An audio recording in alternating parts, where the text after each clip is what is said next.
be shown to the jury in that fashion. I have no objection. Do you have that equipment paraphernalia available? It is upstairs, yes, and it can be brought, or will be brought down with the court's permission. All right. I don't recollect if I told you that, today is normally a 4 o'clock ending date, ending time. I want to end at 3:45 today because one of the jurors has a medical appointment. So, two shorter sessions today. So I would suggest that you have your staff bring that down, and at the first court reporter break, we'll bring it in. Very good. All right. Anything else? Deputy Magnara, let's have the jury, please. The only thing that apparently we need is permission to bring this in the back door. It's large. Too large to come through here? It would be difficult, Your Honor. It would be much easier just to be able to bring it in at an angle and place it at the end of the jury box. How do you propose to get back there? I believe in speaking with the court clerk, we could use perhaps Department 102, which is a little less constricted with the amount of seats, to be able to move the object back into the court. Are there any courts on the floor that aren't in session on this side of the building? At this time, I do not know. Well, that's why we have lunch hours.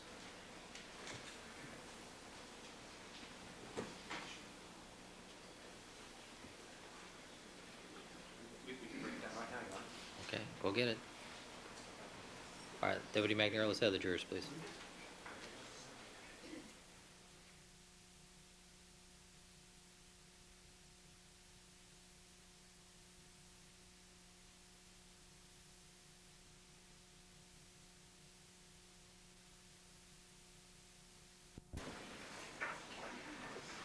The record should reflect we've now been rejoined by all the members of our jury panel. Good afternoon, ladies and gentlemen.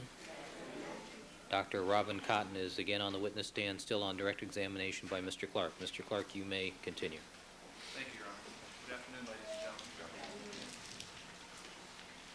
Dr. Cotton, I believe we had left off where you had described or actually demonstrated to the jury on this x-ray film of the samples that included the foyer at the Rockingham residence as well as the Bundy stain, items 12 and 52, as well as well, let me rephrase that.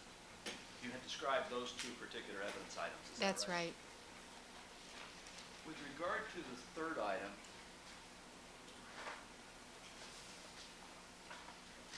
next moment, Your Honor.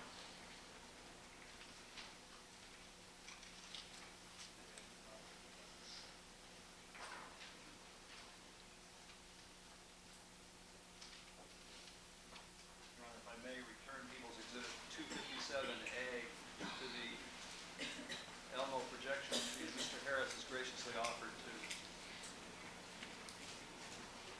use it for us.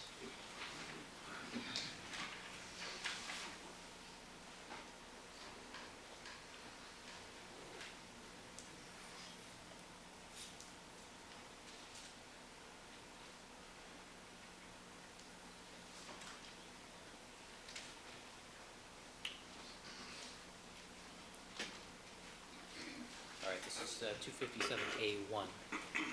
Now, Dr. Cotton, perhaps I can ask you to come down to the point maker, if you would.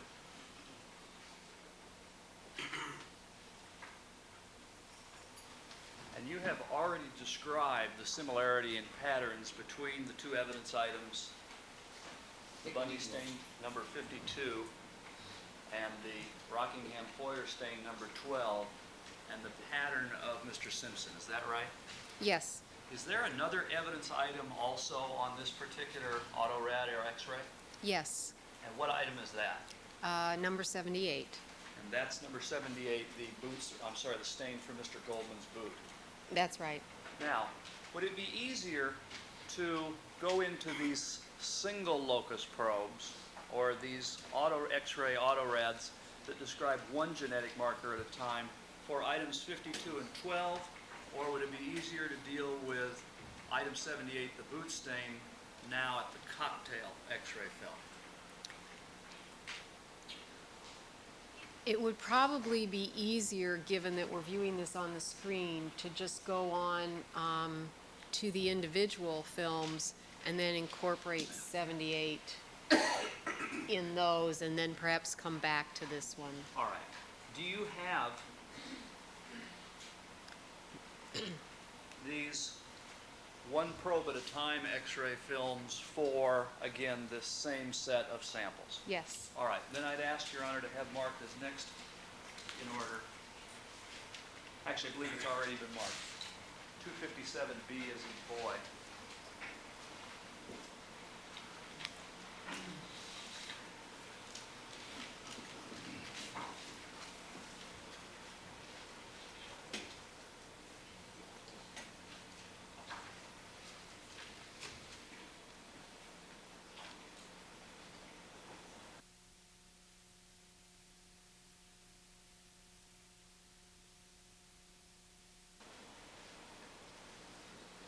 Dr. Khan, do you have those? Or do you have the originals with you? These are the originals. Okay. Then what I'm going to ask, and actually perhaps to make the record even clearer, what I'll ask for permission to do is substitute these originals for what was initially marked as 257, each of the autorads for this particular item. Yes. So then, what would be now People's Exhibit 257B as in boy will be the original autorad itself for this particular RFLP test. If I can show you, Dr. Cotton, the X-ray film that you just handed me and I've now handed back, what is that? This is the autorad that was produced for this same set of samples using only probe MS1. The probes have letter number designations, and there isn't any way for them to make particular sense. Some of these are the number designations that were given in the lab where they were originally developed. So MS1 doesn't have any particular meaning. Just take it as the name of the genetic location we're going to look at. So it's simply the way you describe one particular genetic marker that you look at in the laboratory. That's right, and this is the designation we use. When we talked the other day about a D1 something number, these also have D numbers. The number for this is D1S7, but these are marked with our lab designations, and it's marked MS1. All right, then with the court's permission, I'd ask that this particular X-ray film be placed on the overhead projection system. Yes.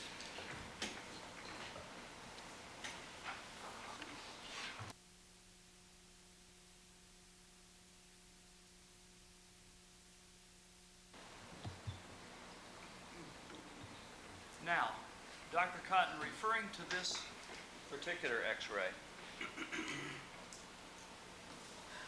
we see what appears to be labels at the top that are similar to those on the previous X-ray that involved the several probes done at one time. Yes, they're the same.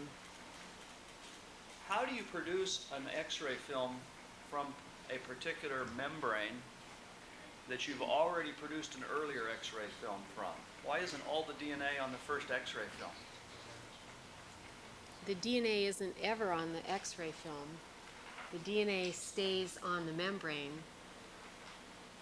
The probe binds to the membrane, then you lay the X-ray film over, get your exposure. Then you can wash the probe off, leaving the original DNA from the gel still bound to the membrane, and therefore you can reuse that membrane several times. This series of films and the other series of films are literally superimposable one on the other. That is, all these films from this same gel, from the membrane from this same gel, are superimposable one on the other because they came from the same membrane. Now, there appear to be far fewer bands on this particular X-ray than on the earlier one. Is that right? That's right. Why is that? That's because now we're looking at a single genetic locus. Therefore, each of us for a single genetic locus will only have two characteristics. And on this film, all the samples have either one or two, and there's a reason why a sample might have one, but anyway, these samples have either one or two. let's talk a little bit about the controls. First of all, are these the same controls as were on this cocktail X-ray film that you described earlier this morning? All the samples are the same as were on the cocktail film. As far as this first control on the far left labeled lambda, does it have the same number of bands as in the cocktail version? Yes, it does, and so does the 1KB. Now, what about the third lane in that's labeled TDS from this member of your laboratory? Do we see fewer bands this time than before? We only see two, one here and one here, Why is that? Why don't we see more? because we're looking at one genetic location. So one of these bands came from this person's mother and the other from his father. Now, following this test and the development of this particular X-ray, were you able to reach any opinions or conclusions about the various samples contained on this particular X-ray? We certainly reach some opinions, but really you're never reaching a conclusion until you have the full set of films. So based on each film that comes off, you would look at it and make an assessment, but you wouldn't finish making an assessment until you had all the data. In other words, this is again one step in the process, This is one piece, yes. and this is the first time you've actually tested these samples or looked at these samples at a single genetic marker. That's right. Once this first single genetic marker is developed, what are you looking for when you look at this particular film? You're looking for the same type of information that you're looking all along. Do the DNA banding patterns from the samples that you have, do you have any that are similar, that is the same, visually the same in this case, since we're just looking at it? And are there any that are different? Now, with regard to, and let's focus again on simply the Bundy Walkway stain number 52 and the Rockingham Foyer stain number 12. When you looked at those two particular items, did you reach any conclusions? Yes. Can you describe those? And if it would help to use the point maker, please do so. Let's see. There's a single band in sample, the DNA from item number 12. It's very difficult to see here on this projection screen. On the original, on a light box, there's also a very faint single band from item number 52. All right, with regard to that band, first of all, if I could, Your Honor, with the court's permission, I'd like to take this particular film, lay it on this small light box so that the witness can examine it briefly. Yes. Dr. Cotton, what I just informed the court I was going to ask you to do, could you do that?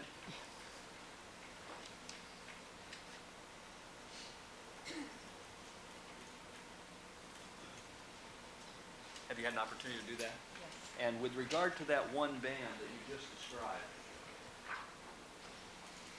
when you look at it on the light box, can you describe what you see? I see a single band and it's very light. Again, what is the meaning of a very light, or actually not again, what is the meaning of a light band in this particular instance? In this particular instance, the light band is most likely a reflection of the fact that there's not very much DNA in that sample. Now, if I can take you back to the point maker, and if you would, in a similar manner to that which you did with the earlier cocktail film, could you place an arrow at the location of that band you just described on the Bundy stain, as well as on the Rockingham Foyer stain, and the known sample that it matches?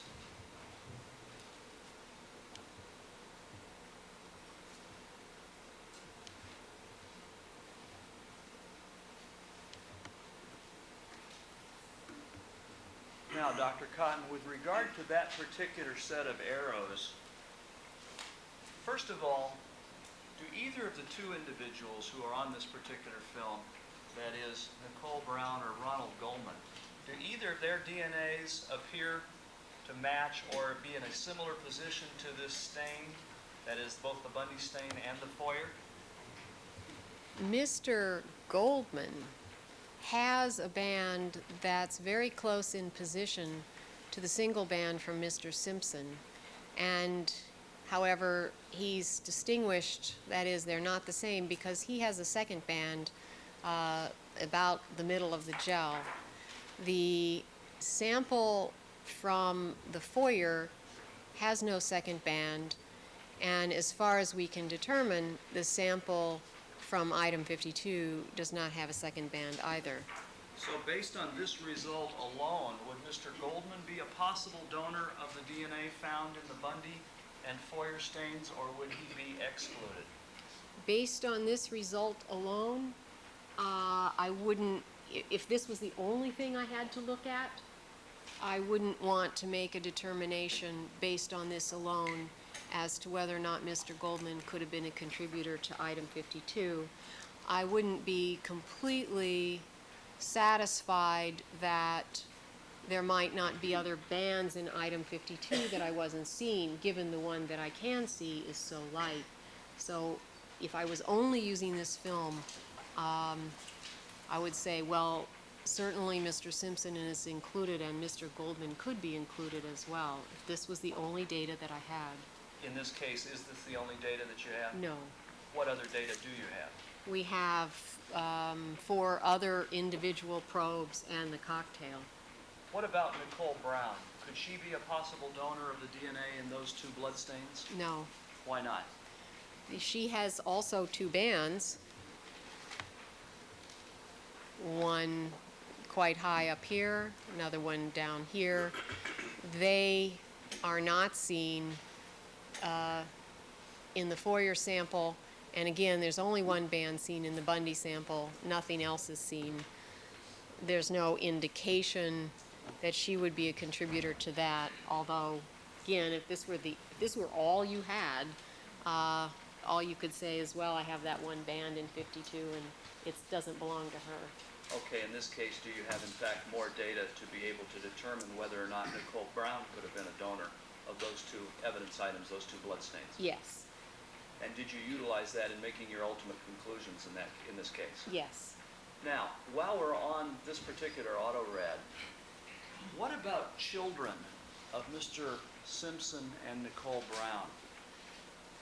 And what I'm focusing on, if you could direct yourself to, is there anything about this particular autorad, or this film, that you can make any conclusions about whether or not, for instance, whether or not, for instance, a child of those 2 individuals could have donated the stains found in the foyer and on the Bundy walkway? Since we don't have that, a particular child's pattern, a child of these 2 individuals would have one band from Simpson and one band from Nicole Brown. Now, there are no bands that we can see from that correspond to Nicole Brown's sample in item 52. However, Mr. Simpson could give this band to a child, and he probably has another band that we can't see on the gel, although I can't say that for certain. So a child of Mr. Simpson could have this same band or may not. But would that child have to have one of the 2 bands of Nicole Brown that are shown under her lane? Yes. Do you see either one of those bands? Do you see either one of those 2 bands from Nicole Brown in either of those 2 evidence items, the Bundy stain or the Foyer stain? No. What conclusions, if any, can you then reach about whether or not a child of the 2 of them could have donated the DNA in those 2 stains? The conclusion would be that a child of Mr. Simpson and Nicole Brown wouldn't be the donor of the DNA in item 12 or item 52.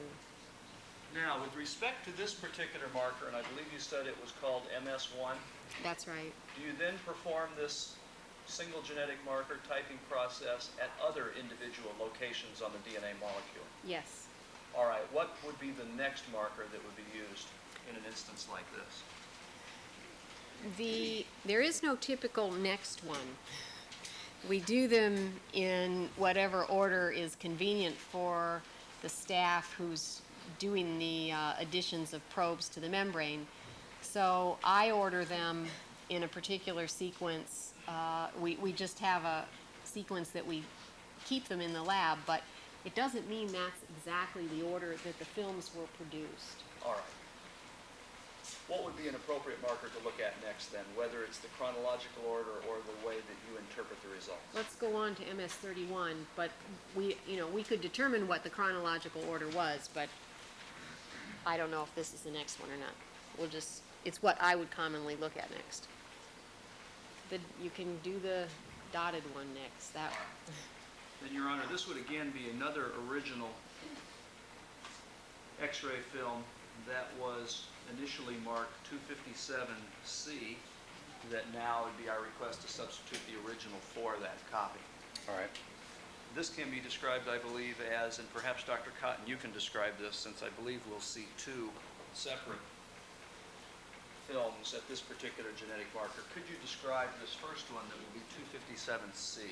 All right, do you want to print out first of all what you have here on the... Yes, thank you, Your Honor. Could that be 257B1? Yes.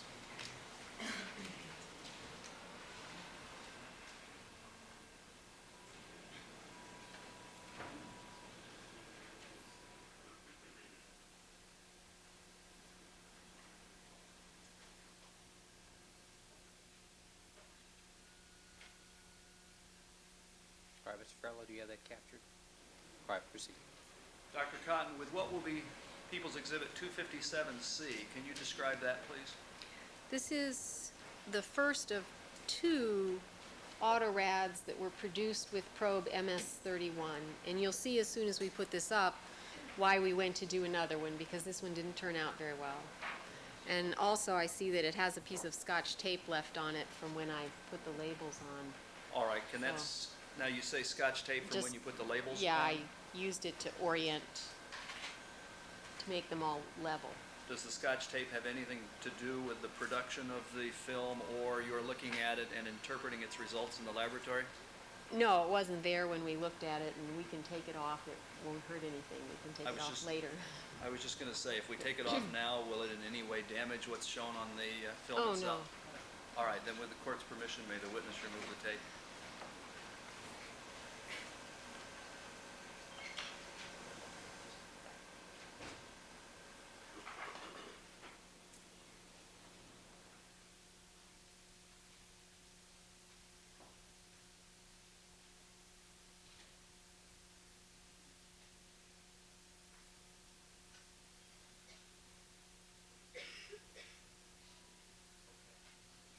And have you describe what's shown on this film without removing the tape first?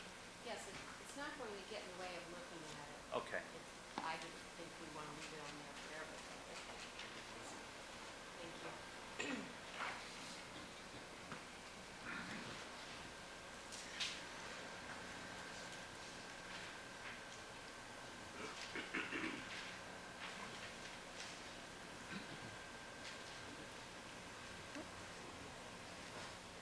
Mr. Clarke.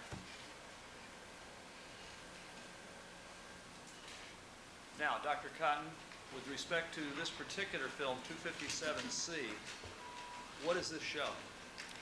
This is an application of probe MS-31, and you can see that there are bands in the samples, but as you can see, there are many small black dots all around the film. That is something that happens occasionally when you're adding the radioactive probe. If the probe is not washed off sufficiently, that is, you add the probe, you allow it to bind, you wash off excess probe before you lay your film over it. If the excess probe isn't washed off sufficiently, you will get what's generally referred to as background. And background doesn't always look like little dots, but it does sometimes. It does on this film. And although you can see bands in the known samples over here on the right, and you can see bands in item 12, there are bands that you can see also in item 78, but it totally obscures anything that might be seen in item 52. And because of the background, this, at this time, the membrane was, the probe was washed off, and another hybridization, which is the term for adding the probe to the membrane, was attempted to see if we could get a better image. Is there anything about the creation, for instance, of this film that somehow alters or changes the locations of the DNA that are found in the membrane itself? There's nothing in the processing of the membrane in terms of adding probe, washing it off, removing the probe later on, that moves any of the DNA that's on the nylon. That DNA is chemically fixed to the nylon, and it's not going anywhere. Is this something that's happened before in your laboratory, or is this the first time? Oh, it's certainly not the first time. It happens occasionally. You certainly are unhappy when you get something like this, but with the number of membranes that are processed through the lab, you do see it every once in a while, and you usually hope that you can get another film off to correct the problems that you have with one that looks like this. Is that simply to create or try to create another film that shows the same thing in terms of banding patterns, but doesn't have this background or noise that gets in the way of your being able to view it clearly? That's right. You're simply going to repeat the process of adding that probe again and hoping that you get a better result. Were any interpretations made from this particular film, 257C? No, we certainly, when we did it again, we checked and made sure it was all consistent. But other than that, there's no interpretation that was done from this particular film. Okay. Then if we could, Your Honor, I'd like to have marked as 257D, fourth autorad. All right.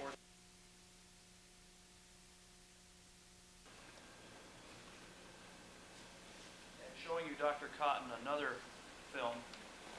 Can you describe what that is that will be marked 257D? This is the second try at getting a film off with this probe MS-31. All right, could we then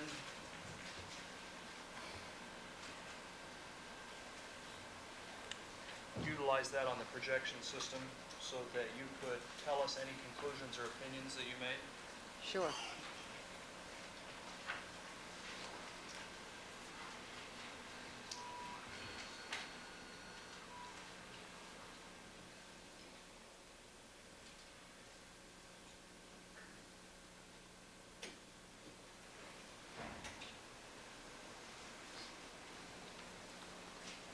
This particular film seems to have fewer of those dots. Is that right? Yes, this one came out just fine. Now, with respect to this particular film, again, and let me back up one step if I may. Are each of these films that we've looked at that have shown these three evidence items, the Bundy stain, the boot stain, and the Foyer stain, all from the same membrane? Yes, So you simply do this one after another from the same membrane, is that right? that's right. Now, this is at what genetic marker again? MS-31. And once this film was developed, did you examine it to determine if there were any opinions or conclusions that you could reach? Yes, we did. Now, specifically, again, are the markers the same in terms of the lambda and 1 kV markers that are present? The markers are exactly the same, 2 on the left, 2 on the right, and 1 in the middle. And the DNA control samples marked TDS and K562 are in exactly the same positions as they have been on all of the other films that had these evidence samples on them. Incidentally, as far as these markers are concerned, whether it's and let me actually ask one question before that. The samples at the top that have the labels with the boxes around them, what do those describe? Let me ask a different question. The lambda that has a box around it, is that a control? Yes? Okay. You mean, are you talking about the label? Yes, I'm sorry. Yes. Okay, are the labels that have boxes around them, do they show anything different than the labels that have no boxes around them? Do you understand what I'm asking? I do, and since you designed these labels, I know that you designed them so that anything that's a control sample has a little box around it. And the other samples that are evidence samples or samples from known people are just names or item numbers. And actually, the names or the evidence items are in larger print as well? That's right. Okay. As far as then these markers, and I'd like to direct your attention to, for instance, the TDS. Again, that's the banding pattern obtained from a member of your laboratory? That's right. Right here. Are you familiar from previous cases with what that laboratory member's DNA looks like? Yes. Are you accustomed to seeing it in certain locations for each of these various genetic markers? Yes. If you don't see them in an appropriate location, what action do you take? Well, you would really try to figure out why they weren't in the right place. The only good example I can give you of them not being in the right place is that if we had an autorad that was hybridized, for example, with MS1, but was accidentally labeled MS31, you'd look at it and you'd say, this can't be MS31. These are the bands that should show up with MS1. It would tell you that there had been a labeling error or an error in addition of probe. So it helps to detect that. And then in addition, the actual band sizes, when they're calculated later, are compared to what we know to be the standard sizes for that sample. Okay, turning your attention now, if I can, to what appears to be a black-like dot between the first TDS sample, which I believe is in the third lane from the left, and between that and the lane involving the Bundy stain. Is this the What dot is- you have in mind? Yes. What is that? It's a little bit of background, sort of like one left over from all the dots we had on before. It's not probably left over, it's probably a new dot, but it's some background from P32 that's stuck to the membrane that didn't come off in the wash. P32, just what is that again? That's the radioactive probe, that's the correct designation for the radioactive label that's on the DNA probe. There also appear to be at least 2 or possibly 3 dots in the lower right-hand portion. You see what I'm referring to on the screen? You're talking about here Yes, and is there one? and Yes. here? What yes. are those items? Still more background. Do those interfere in your ability to be able to conclude types or banding patterns that are present on these autorads, these films? No. Why not? Well, they're clearly not bands. They don't look anything like a band. And if you spend very much time in the lab looking at X-ray films, you become very good at distinguishing what's background from what's a band. The thing that they do interfere with is the computer imaging system that you may put your film on doesn't have the judgment that an experienced scientist would have. The computer imaging system is only looking for differences in darkness. So if this band, let's say this dot here, because it's bigger, happened to be moved over a little bit and be in a sample lane, then the computer imaging system would call that a band, even though it's clearly not. So in that case, you would have to tell the computer, nope, that's not a band, disregard it. But other than that, other than helping the computer to deal with the background, that's the only point at which you would say it interferes in the analysis in any way. Okay, now specifically referring to what we've been discussing, that is the Bundy stain and the Rockingham Foyer stains. Do you see banding patterns for those 2 items of evidence? Yes, I do. All right, if you could, again, using the pointer, perhaps place arrows at the locations of bands in the lanes of those 2 items.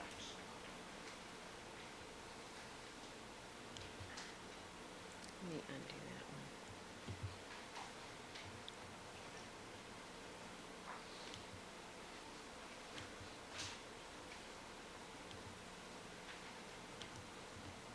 First of all, do those 2 items appear to have DNA with banding patterns that appear to be the same as one another? Yes. Are there any individuals on this particular film, that is amongst the known people, who first of all can be excluded, in other words, could not have donated the DNA found in the Bundy stain and the Foyer stain?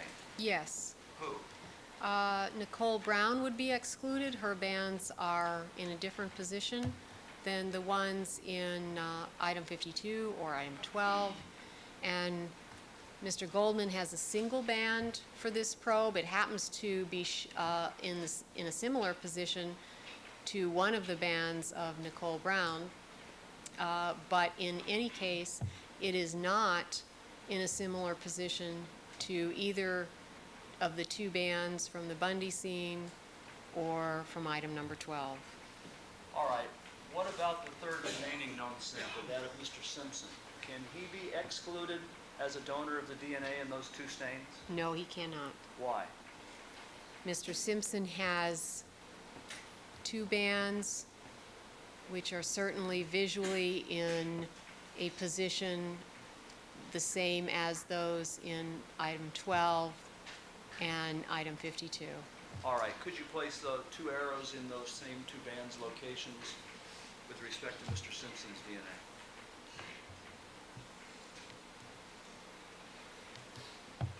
All right, Your Honor, may we have that printed as well?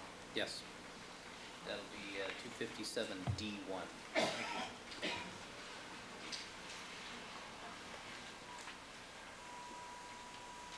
All right, Dr. Cotton, did you conduct any other probings with another genetic marker of this particular set of samples from the same membrane? Yes. What genetic marker would that be at? Which should we discuss next? MS-43.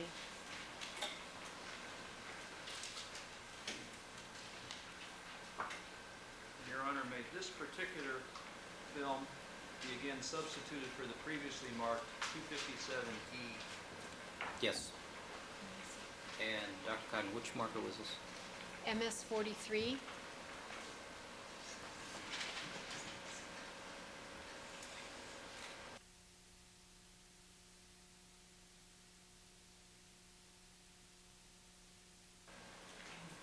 Dr. Cotton, could you clear the screen of those arrows and we'll move to the next film?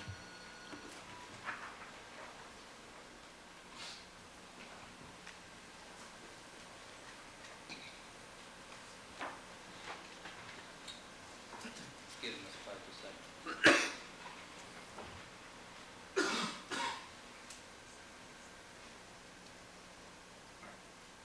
All right, ladies and gentlemen, we need to take a comfort break real quick here.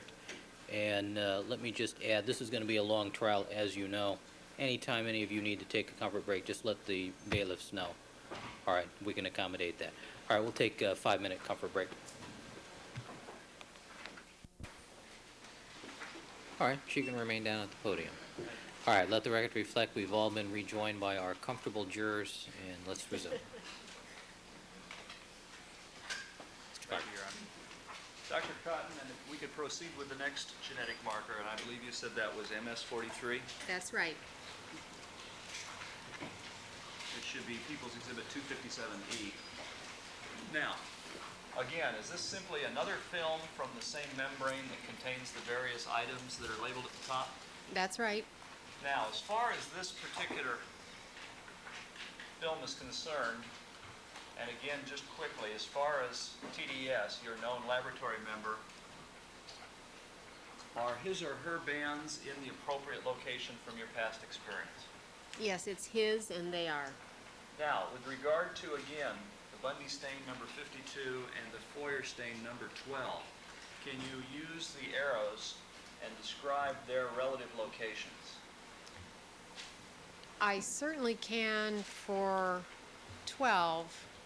There's two bands right here and right here. Did you want me to mark them? Yes.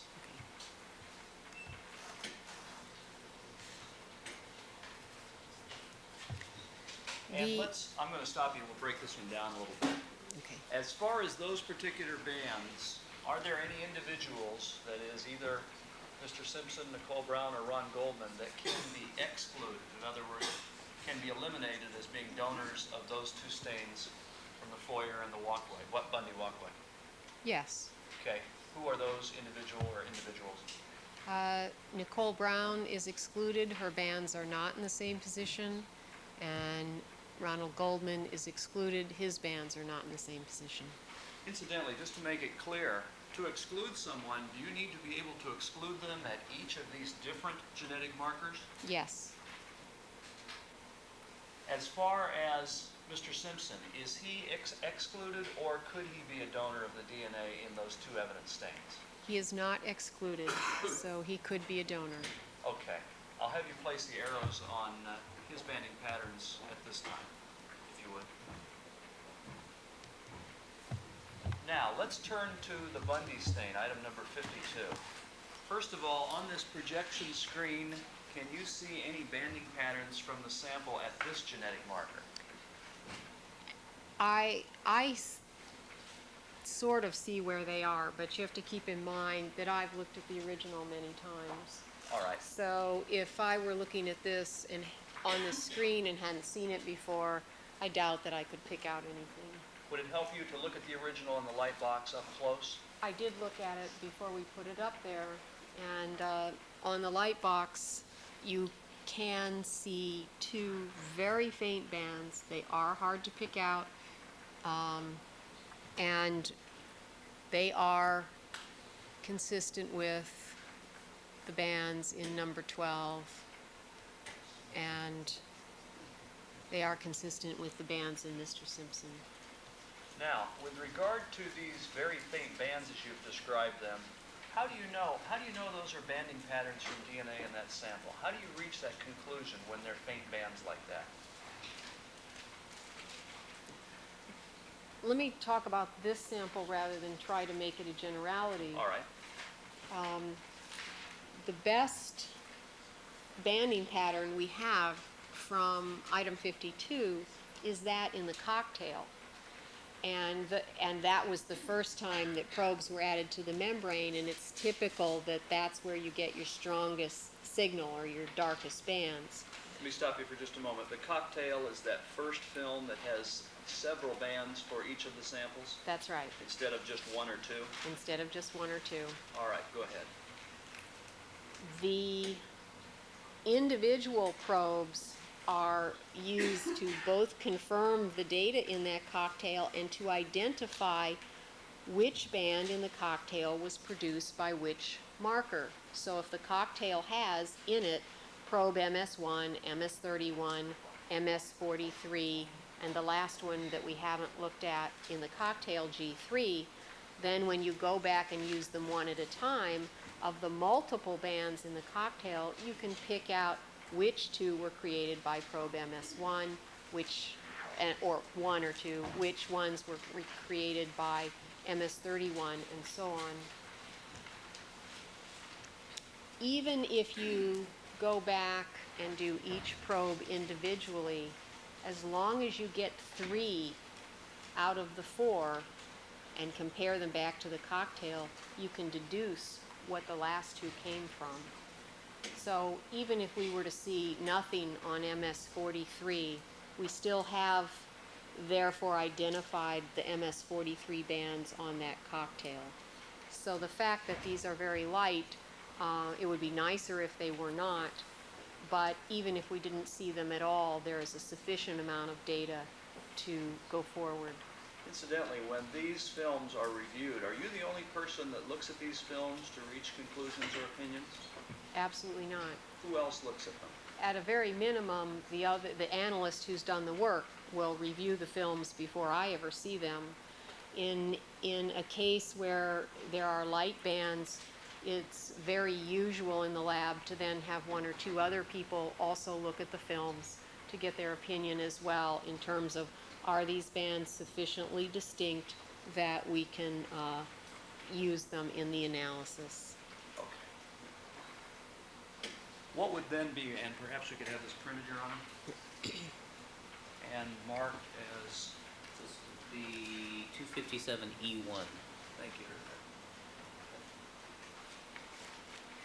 I believe you mentioned, and again, before we leave this auto read completely, Dr. Cotton, there again appear to be some of these spots in various locations. Is that right? Yes. What are those? Those are the same type of spots that we talked about earlier. They're background from the P32 label, and they certainly aren't going, the spots here don't look like bands, and they aren't going to interfere. All right. I believe you mentioned the next genetic marker was G3, is that right? That's right. Your Honor, again, may we have the original for that marker substituted for what's already been marked as 257F? Yes.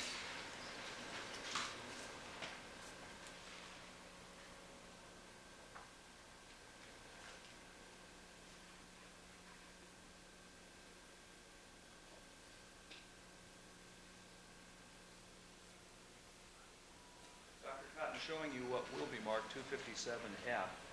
Is that the next genetic marker in the series of tests performed on these three evidence samples? Yes.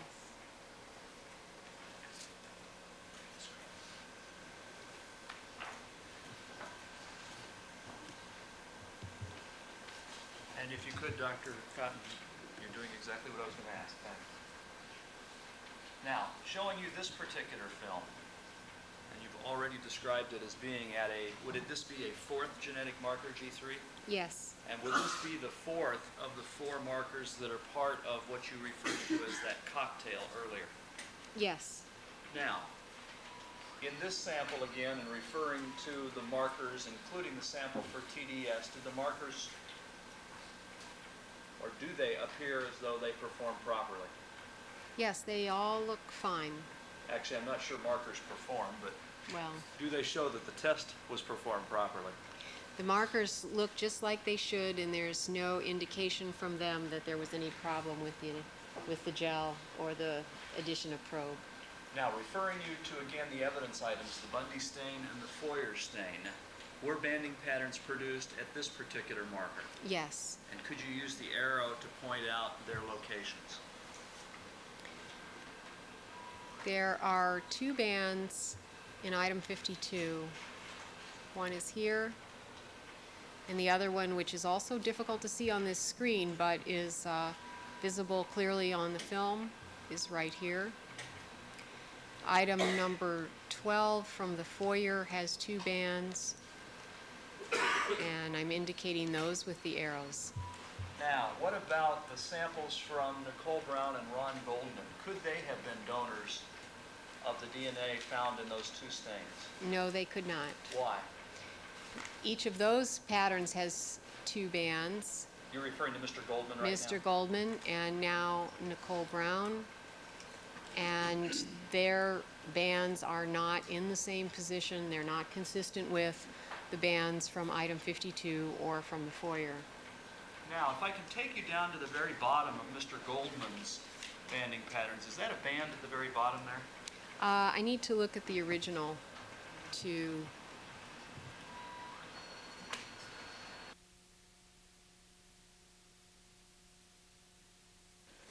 Original again? Yes. So.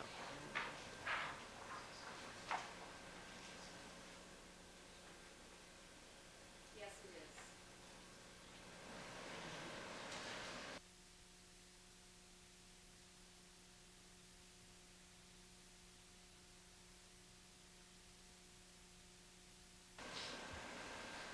Now, why couldn't Mr. Goldman be a donor, for instance, in referring to that bottom band there that you just looked at? Do you want me to replace the arrows?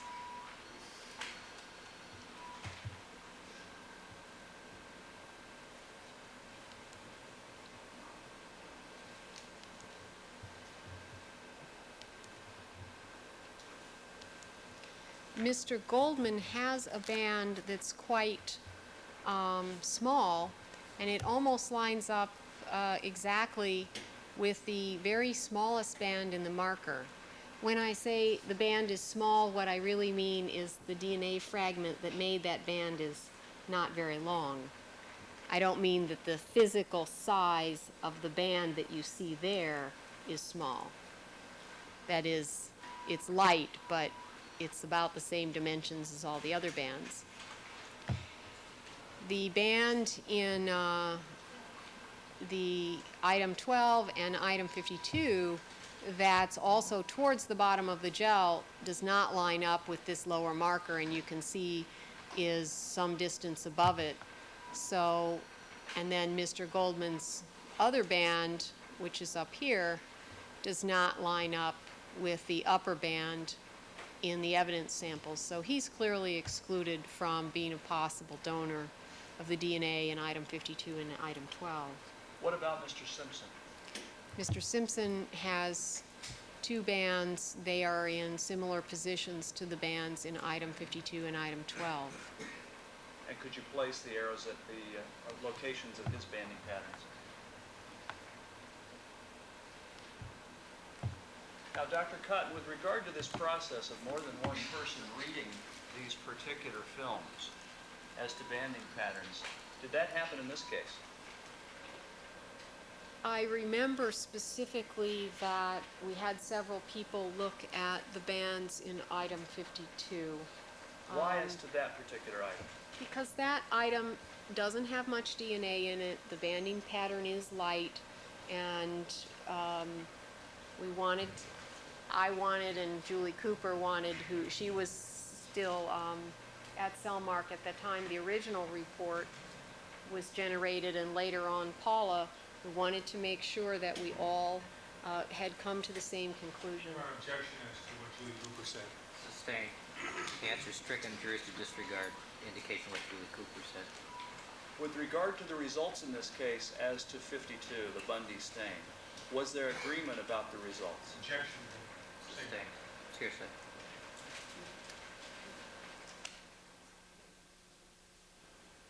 As far as the records that you keep in this case, Dr. Cotton, first of all, and I believe you described the fact that records are kept in the course of your testing, Yes, and do those records reflect testing conducted by the analysts in this case? yes, Do those records include analyst determination about samples that match or samples in which persons are excluded? yes, With respect to item 52, do those documents reflect determinations of either exclusions or inclusions? they do. And with respect to those records, do they show the opinions of other analysts in this case? Yes, the opinions are reflected in the signatures that are on the report. So if someone signed the report, indicates that they agree with the conclusions that are written in the report. And do those reports include the determination or a determination that with respect to, for example, the Bundy stain item number 52, that matched any particular individual? Objection, Your Honor. Distinguishing between opinions and other types of statements in business records. Sustained.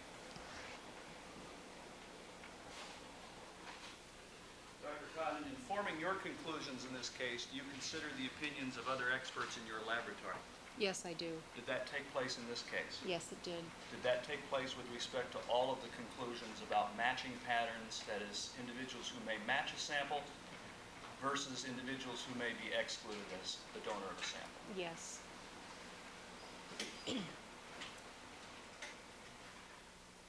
And with respect to item 52, did those opinions conclude the same as you did? Objection, Your Honor. Sustained.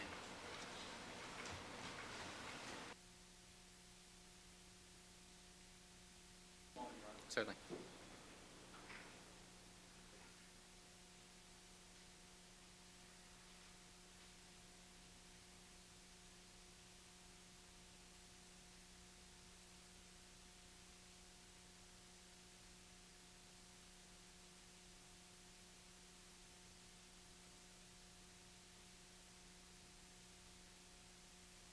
Forming your own individual conclusions about this case, did you rely on or take into consideration the opinions of, for instance, Julie Cooper and Paula Yates? Yes. With respect to those particular opinions that you relied on, well, let me rephrase that. In reliance upon those opinions, did that lead to the formation of your own opinions in any way? In my role in reviewing the case, I received the data and a draft report. The draft report indicates the opinion of the analyst who did the case. I have the option to agree or disagree with it or change the report. And at the end of this process of drafting the report, we have to agree on the conclusions so that we can both sign it. I would object to the last portion of the answer and ask to be stricken.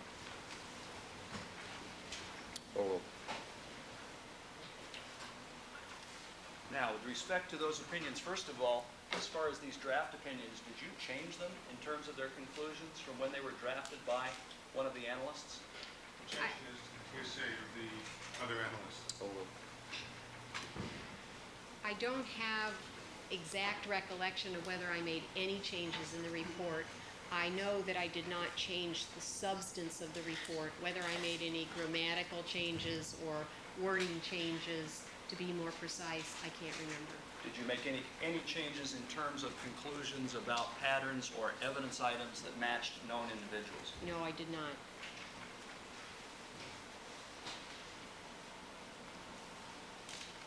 All right, then, Your Honor, if we could print this particular Yes, genetic marker film, then we'll 257F1. proceed to the last one.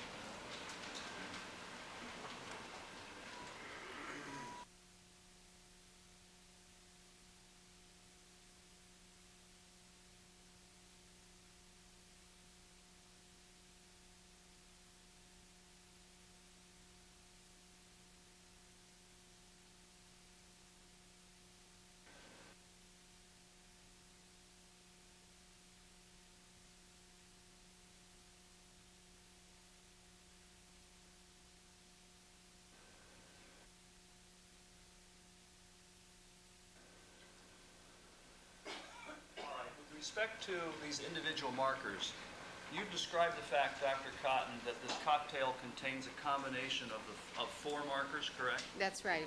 And you have now described the individual films for each of those 4 markers. That's right. Do you stop at 4 markers, or do you use generally any more than that? We have a 5th marker that we usually try to use and was used in this case. And what's the name of that marker? The marker is designated YNH24. All right, Your Honor, I have one more original X-ray film that I'd ask be substituted for the already marked copy, which is 257G. Yes. Showing you, Dr. Cotton, what will be Exhibit 257G. Can you just tell us what that is? This is the X-ray film that was produced using the probe YNH24.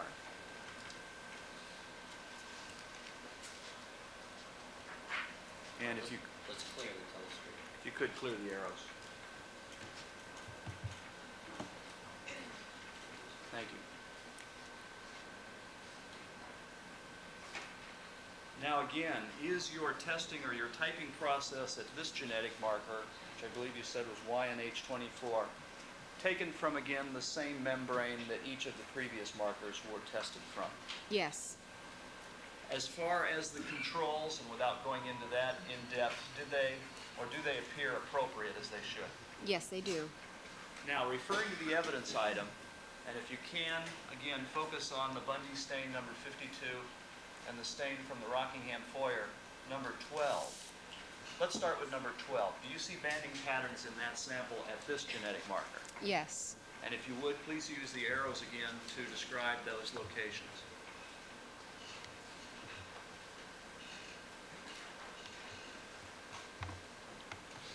There you are. Now, with regard to the Bundy stain, are there banding patterns in any locations on that particular, or in that particular lane? Yes, there are. All right. Could you describe where those are, please? There's, again, these bands are faint. They are here and here. Did you have an opportunity just a few moments ago to look at the original film on the light box that you have in front of you? Yes, I did. And by looking at it on that light box, were you able to see the 2 bands in the Bundy stain lane on this film? Yes, I can. Or I did. Now, as far as Nicole Brown and Ron Goldman, are they possible donors of the DNA in those stains or not? They are not. Okay, if you could just show with respect to each one why that's the case. Nicole Brown has two bands that are close together, and they're clearly in a different location than the two bands in the item 12 and from the two bands in item 52. Ronald Goldman has two bands also, one right here and the second one down here. The upper one is relatively close in position to the upper bands in item 52 and item 12, but not in exactly the same position. And Mr. Goldman's lower band is in a position where there is no band at all in item 12 or item 52. So he's clearly excluded, as is Nicole Brown. Now, with regard to Mr. Simpson, what can you say about him in terms of being excluded or included as a possible donor of the DNA in those two stains? He is included. All right. Why is that? Mr. Simpson also has two bands, one here and another one here, and they are certainly in visually similar positions to the bands in item 52 and item 12. All right, Your Honor, may the copy be printed of this autorad with the arrows as well. 57G1. Fairwell?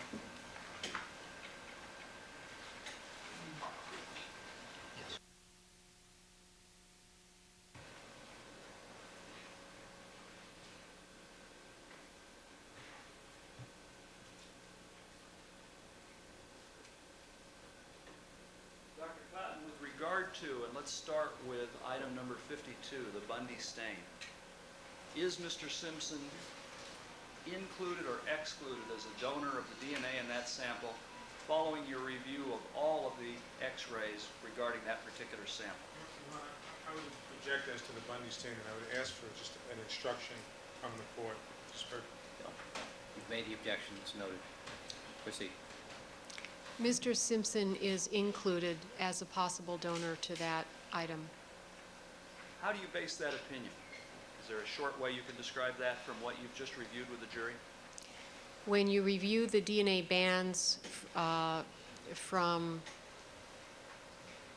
we're on 52, right? Yes. Yes. The Bundy stain. When you redo, excuse me, when you review the DNA bands that are visible in the cocktail and in each individual film for that item, in each case they are consistent with the bands that are seen in Mr. Simpson's pattern. And at how many different genetic markers is that the case? Altogether, there are 5 genetic markers. With respect to those 5 markers, is there a term you use when an individual cannot be excluded as a donor at a particular genetic marker using this RFLP process?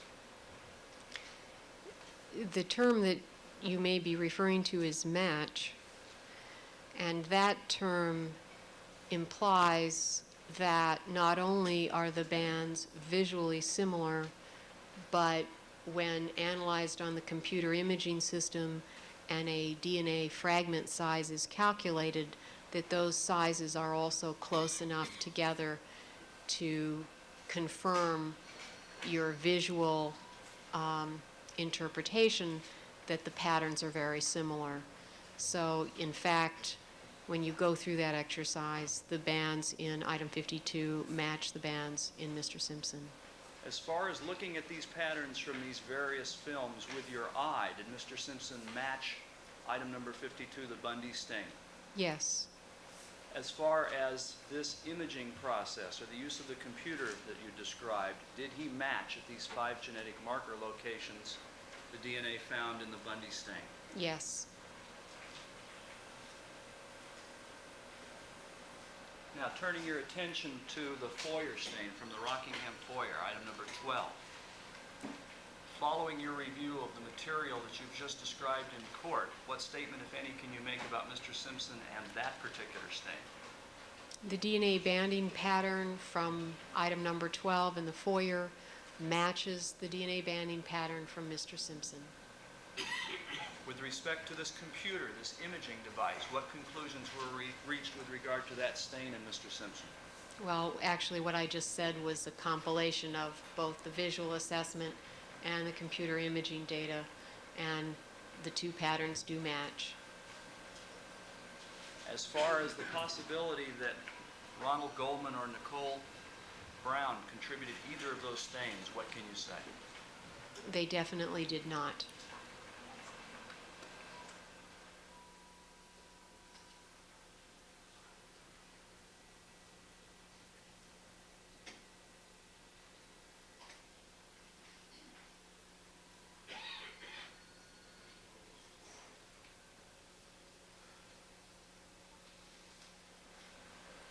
Okay, Dr. Cotton, with regard to these films that you just described, there was a third evidence item on each of them, wasn't there? Yes, That was the boot stain for Mr. Goldman's shoe, number 78? that's right. All right.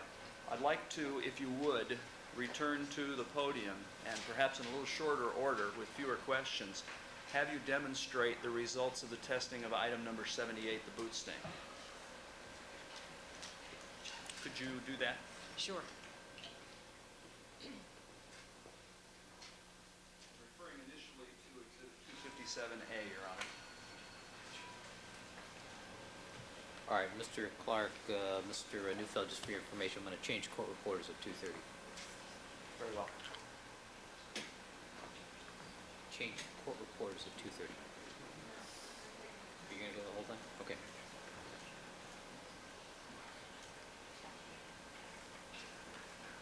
What if I want to change court reporters?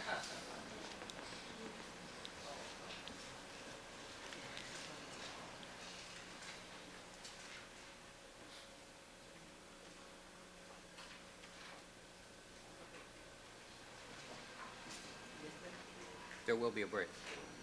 Very good. Initially, Your Honor, I would ask permission to show Exhibit 99. That's a photograph of the bottom of the boot. All right.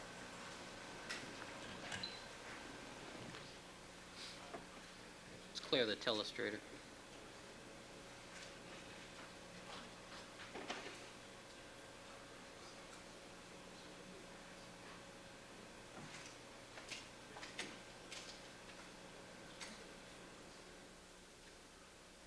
All right, we can then move to Exhibit 257A.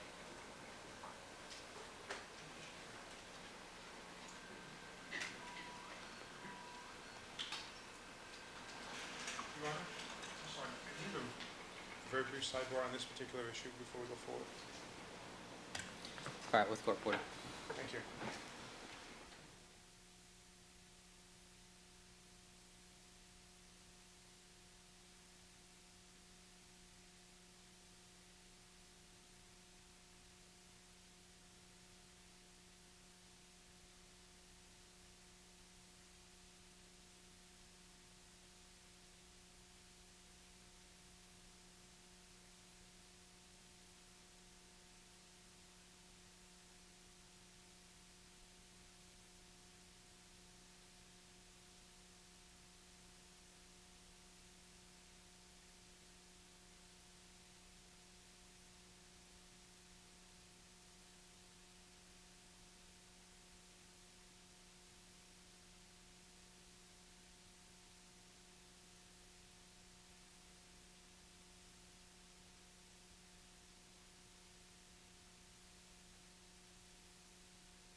All right, thank you, counsel. Mr. Clarke. Thank you, Your Honor. Dr. Cotton, can I ask you to come back down?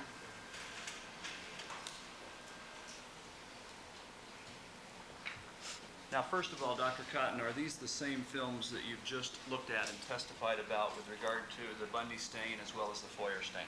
Yes. Now, what I'd like to do is focus your attention in particular on what's labeled item number 78, the stain from Mr. Goldman's boot. Yes.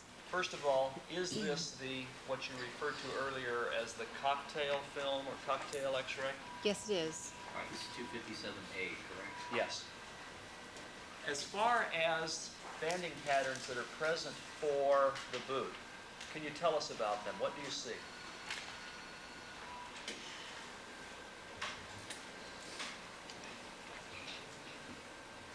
There are quite a few bands in this pattern, and I count 1, 2, 3, 4, 5, 6, 7, 8, 9, 10, 11. When you see 11 bands, as you've just counted them, does that have any particular meaning to you as a DNA analyst? Yes. What? If we have two this is 4 probes went into this cocktail. If we have 2 bands with each probe, if we only had 1 person, the maximum number of bands we could have would be 8. The fact that we have 11 bands here means that we have more than 1 person here, and it generally, I would conclude that we have 2. I certainly wouldn't conclude that we have 3. With regard to these bands, are there any other opinions you can offer, not just from the number of bands, but from also what appears to be differences in how dark the bands are? The bands that are the first 8, these ones at the top, are all very easy to see. They're pretty intense. They're not all identical, but they're pretty intense. The 3 lower bands, this one, and this one, are much lighter. And from that, I would make a preliminary conclusion that I had 1 person there who had where there was a fair amount of DNA from that person, and a second person who is only represented, or who is represented by a much smaller amount of DNA. Is the darkness of the bands themselves some indication of the relative amounts of DNA present? As I've said earlier, that's the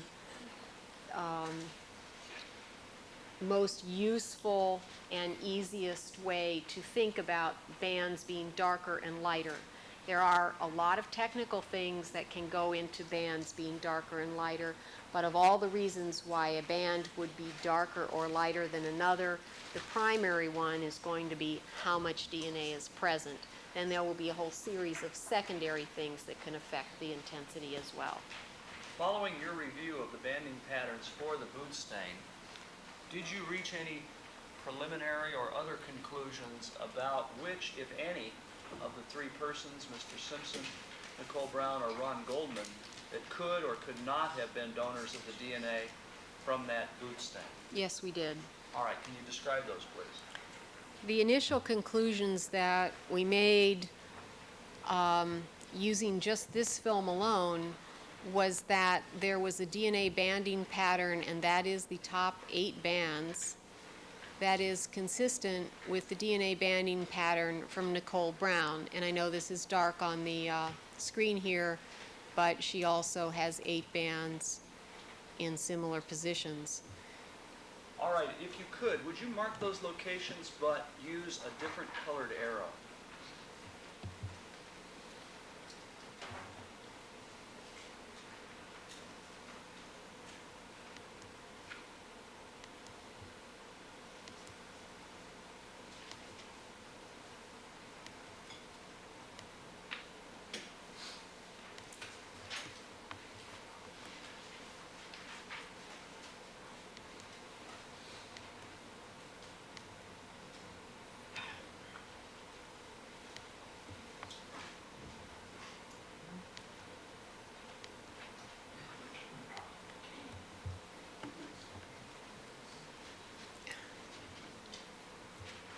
Now, with regard to the three bands that are lighter in intensity, and I'm referring to, again, the lane with the boot stain on it, and they are the three arrows in pink, are there any other individuals on this particular film that can either be excluded or included as possible donors of those bands?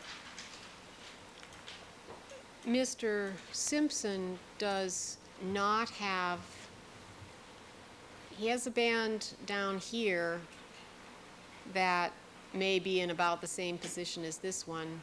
He has no band in the vicinity where this last band, that is the lowest one in item 78, is. So he doesn't seem to be a possible donor to the DNA in item 78. Mr. Goldman has three bands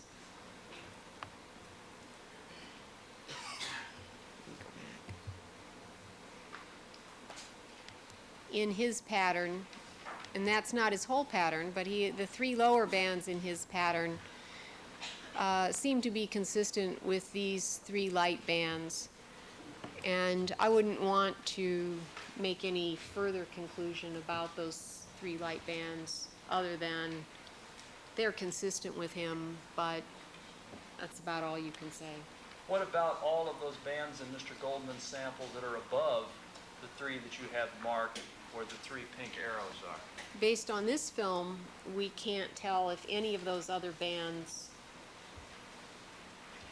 let me rephrase that. Based on this film, we can't tell whether or not there are any additional bands in item 78 that may or may not be consistent with Mr. Goldman's known sample.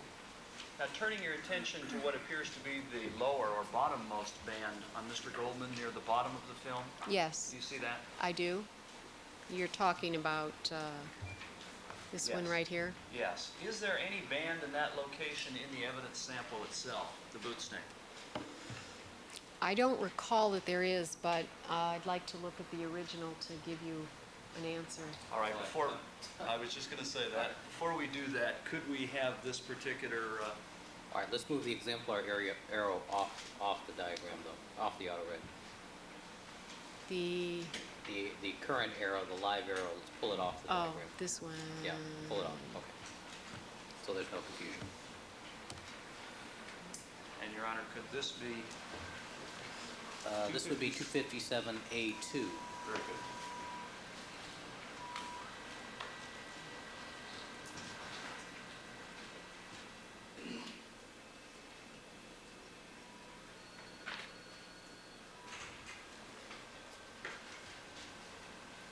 All right, Mr. Fairley, do we have that captured? Yes, sir. All right. Dr. Cotton, showing you the original film, could you look at the light box and see if there are any band in the location on the boot stain in a similar location to Mr. Goldman's lowermost band? I don't see one that I would be happy interpreting. I don't think there is. Now, does the fact that there's no band that you would be able to interpret from this particular Let's, film? you want to clear the arrows on this?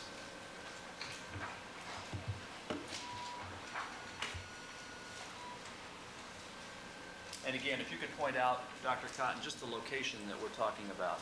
Can you move it up a little? There we go. All right, you were asking me if there's anything equivalent to this band in Mr. Goldman over here in item 78. I don't see anything, even when I look at the original film, that's clearly distinguishable in that area as a band. As a result of simply this film from this cocktail, are you able to exclude or include Mr. Goldman as a donor of some of the DNA in that boot stain? I really wouldn't want to make any conclusion based on this film alone. Why not? It's not enough information. And when you say not enough information, what do you mean? What I mean is there are 3 additional bands in item 78. They appear to be consistent with 3 of the bands in Mr. Goldman's pattern, but apart from that statement, it doesn't mean that it is his. From this film, you can't say that they match his.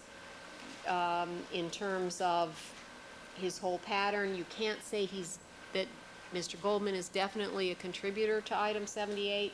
On the other hand, you can't say he's definitely not a contributor to item 78. So basically, from this film, you are making an inconclusive statement. I don't know is the bottom line regarding Mr. Goldman. And would you want further information if you were able to obtain further information to make such a conclusion? Yes. All right, ladies and gentlemen, we're going to take a brief recess at this time. Please remember all my admonitions to you, and we'll stand in recess for 15 minutes.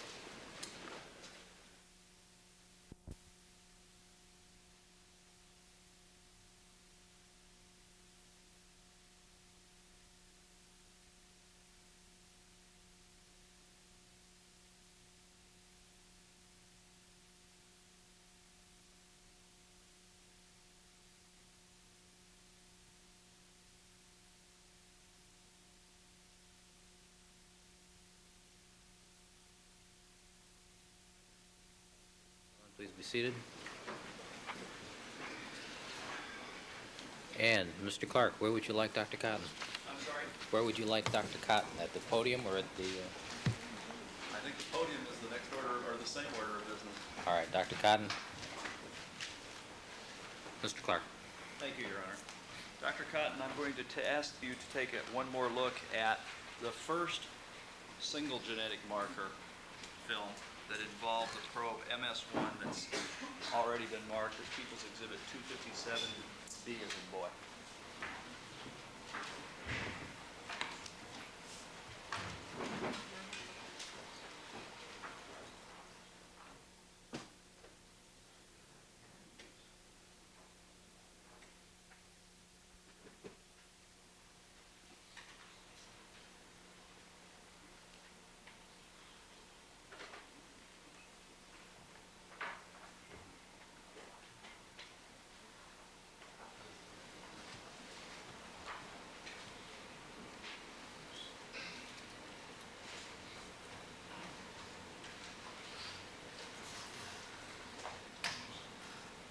Sorry. Well, which, 257B. Yes. which was, 257B is MS1. thank you. Is that right, Dr. Cotton? Is this the single genetic marker film MS1? Yes. Okay. Directing your attention again at this point just to the boot stain, item number 78. Did this genetic marker produce any banding results? Yes, it did. All right. Could you use the arrow and show us where they are?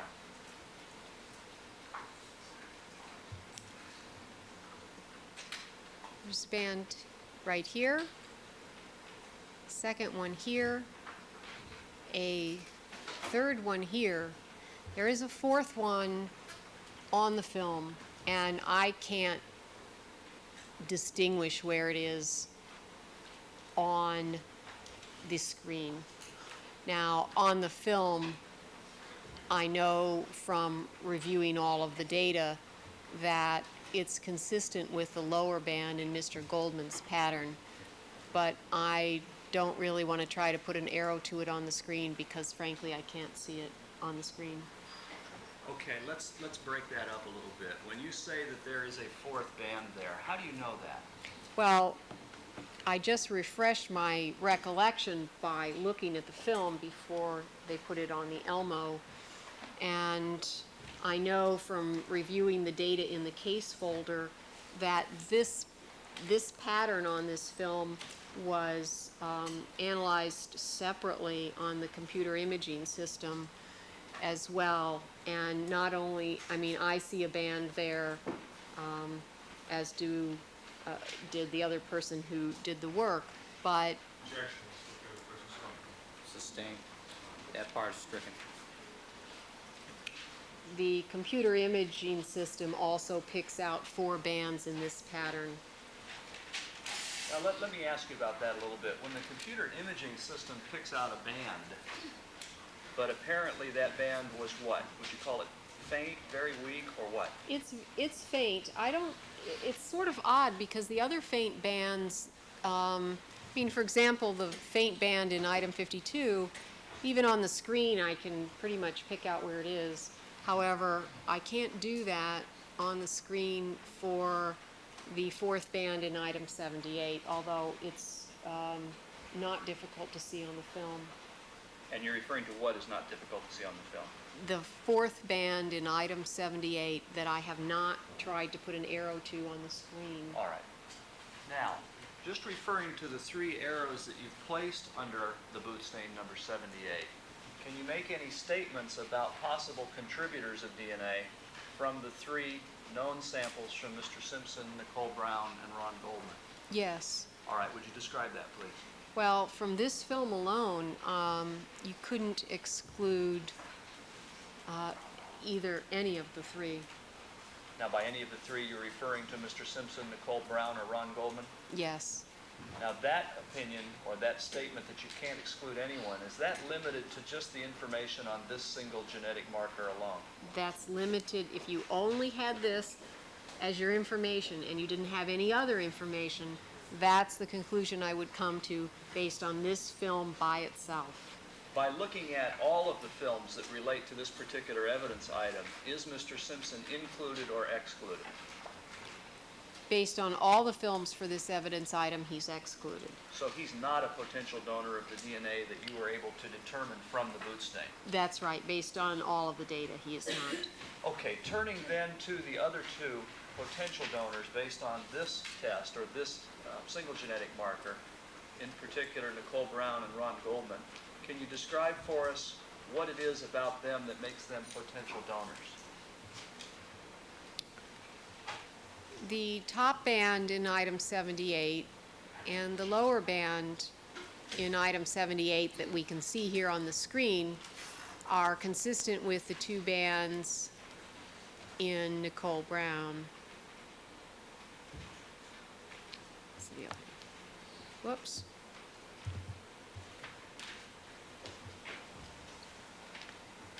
The middle band of the 3 that we can see on the screen is consistent with the upper band in Ronald Goldman.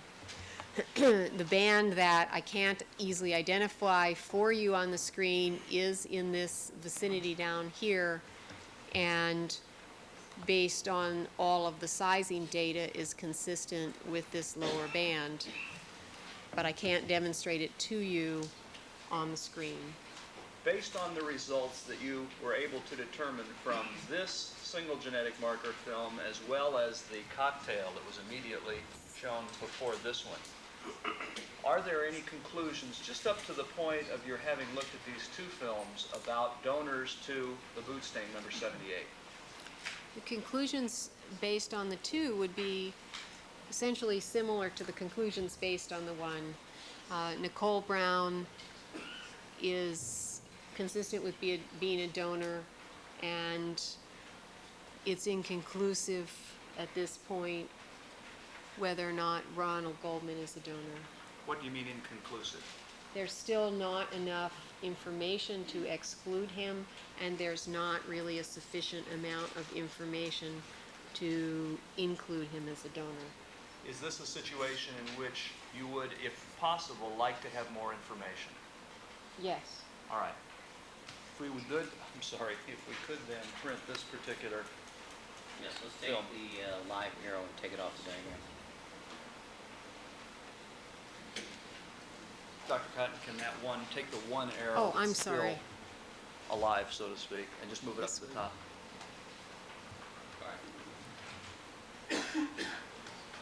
So we don't confuse anything when we print this out.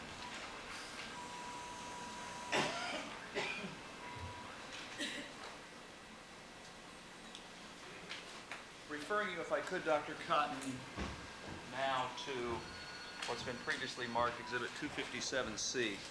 Is that the same film that you described earlier involving the probe or the genetic marker MS31? Yes.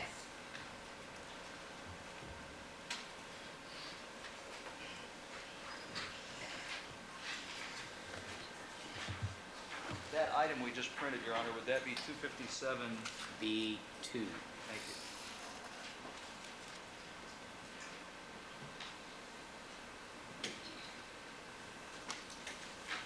Now, referring you, Dr. Cotton, to this second single genetic marker, MS31. Were banding patterns developed on, again, the boot stain? Yes. And could you use the arrows to describe their location?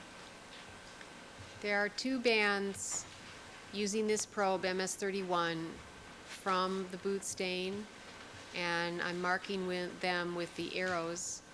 And there are no additional bands in that lane that are visible, just these two. First of all, with respect to Mr. Simpson, from this film alone, can you exclude him as a possible donor of either of the bands that appear in the lane involving the boot? Yes, you can definitely exclude him.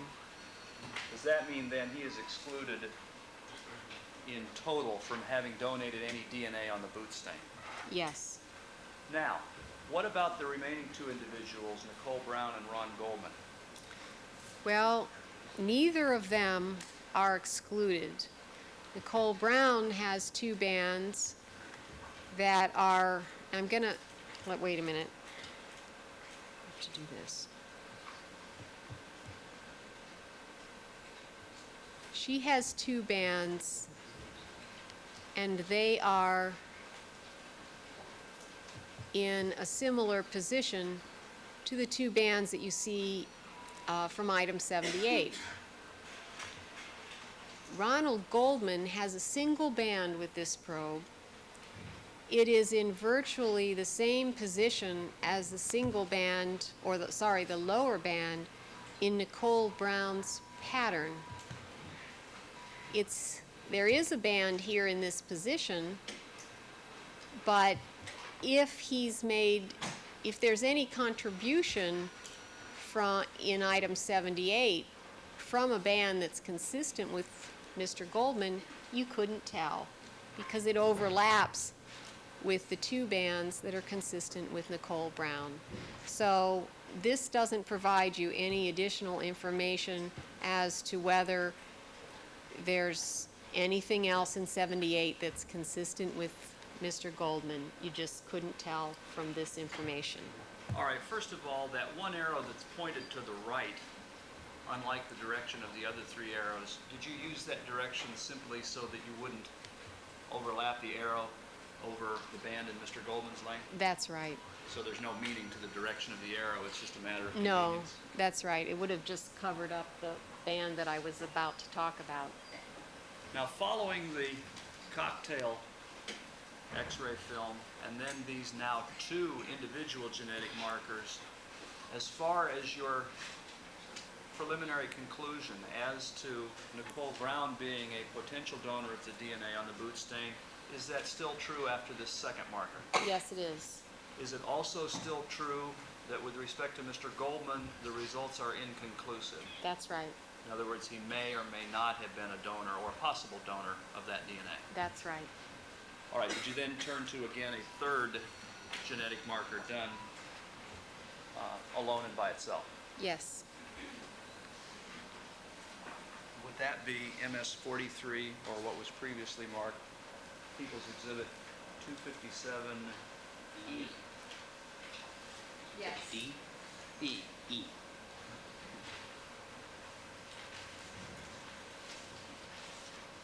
And could we print the image currently with the arrows?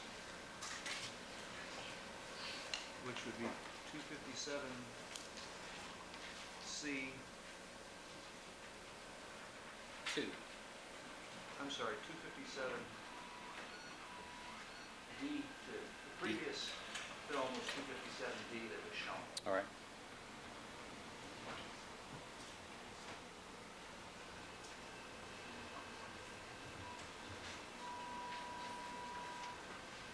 All right, do we have that capture? All right, let's clear the telescope. Did you have a chance, Dr. Cotton, did you have a chance to look at the MS43 Yes. film?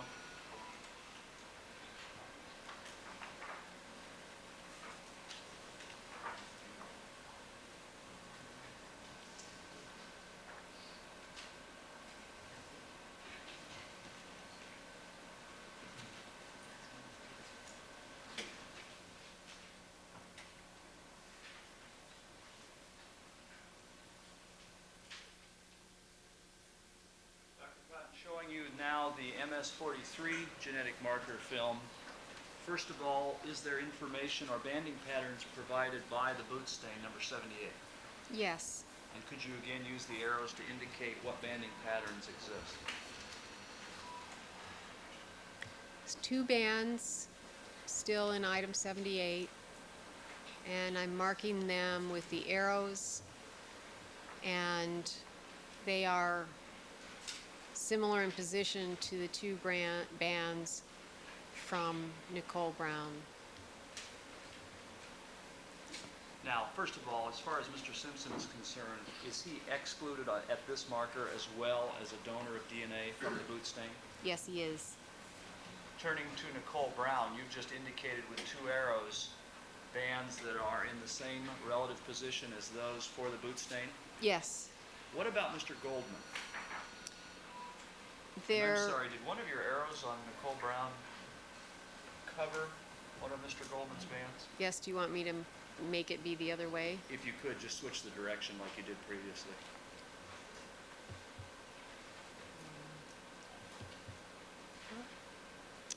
What am I doing wrong? I want to undo those, but it's... Okay, just hit undo.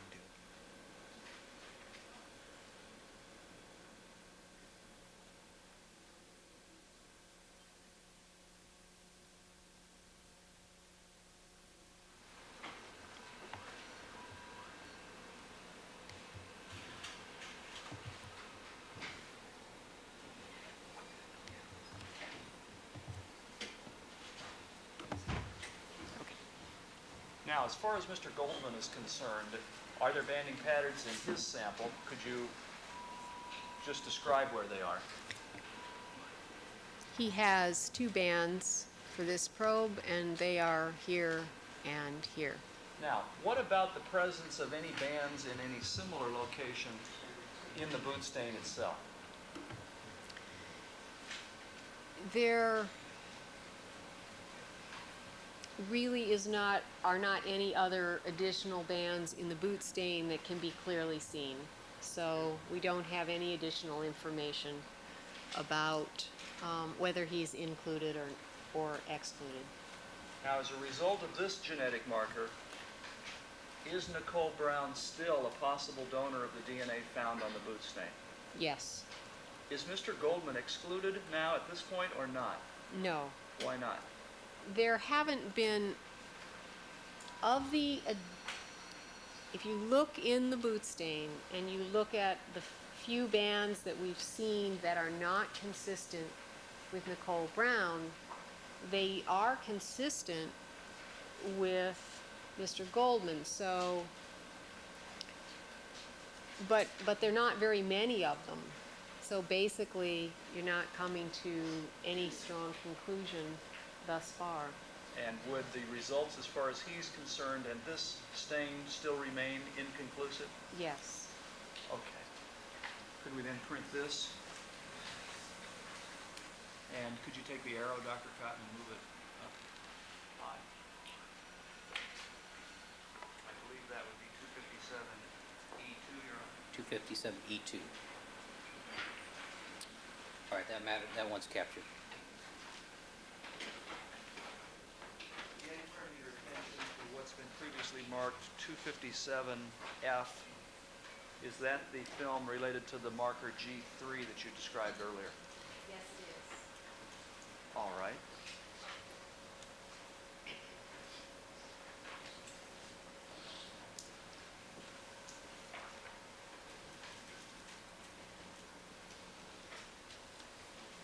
And again, Dr. Cotton, directing your attention to banding patterns that exist in the boot stain, could you indicate any bands that are present?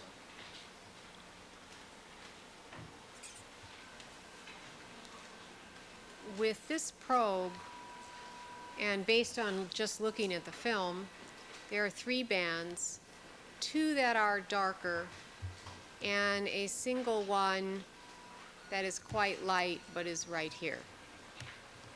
So in other words, you have now shown with 3 different arrows what appear to be 2 bands of at least in comparison to the bottom arrow, two bands of greater intensity and one you've described as lighter than the intensity of the first two below those first two. That's right. Now, as far as this particular genetic marker is concerned, what statement, if any, can you make about the possibility that Nicole Brown and/or Ron Goldman could have contributed the DNA found on the boot stain at this marker? Nicole Brown could have been a contributor, and the results with regard to Ronald Goldman are still inconclusive. The single band here that's lighter is consistent with his upper band.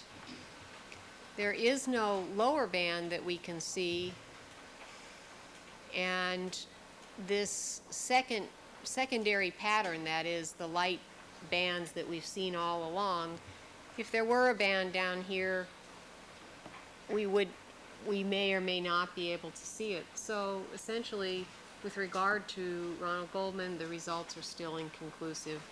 With regard to Nicole Brown Simpson, she's still included. Could you place two arrows on the appropriate bands for Nicole Brown?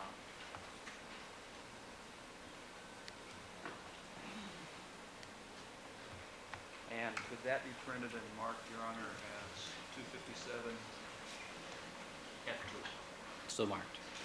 Incidentally, Dr. Cotton, before we leave this particular film, is there any statement you can make about Mr. Simpson's banding pattern and the boot stain? He's excluded from as being a donor of the DNA from the boot stain. Incidentally, you've described the fact that he was excluded as a donor on at least one other earlier genetic marker. Does it make any difference if you're excluded at one genetic marker or all the genetic markers that you look at? If you were asking a question about paternity, it would. If you're comparing two DNA samples and you're asking if they could be from the same person, then you would normally expect to have multiple exclusions unless the people were related.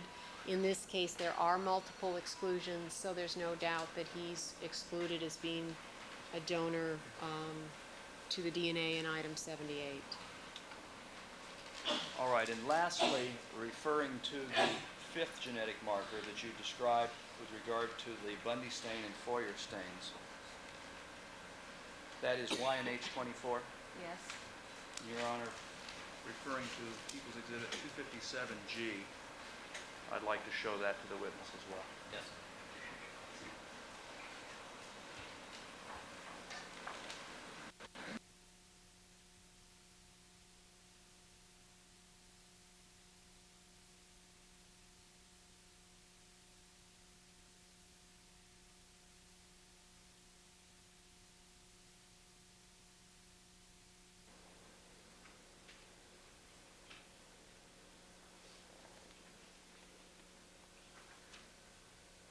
Lastly, Dr. Cotton,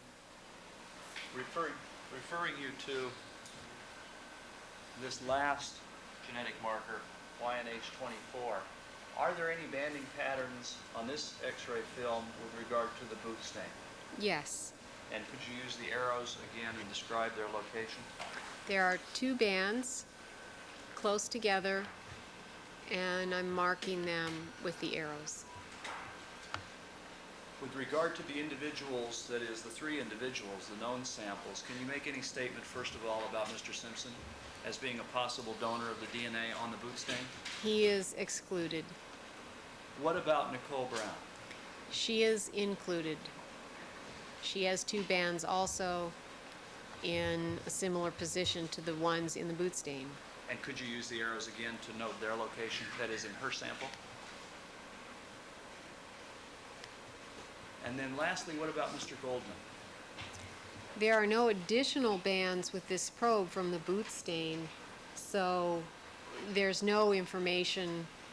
That is, he doesn't seem to be there based on this probe alone, and based on the compilation of the data, it doesn't add anything to what we've already seen.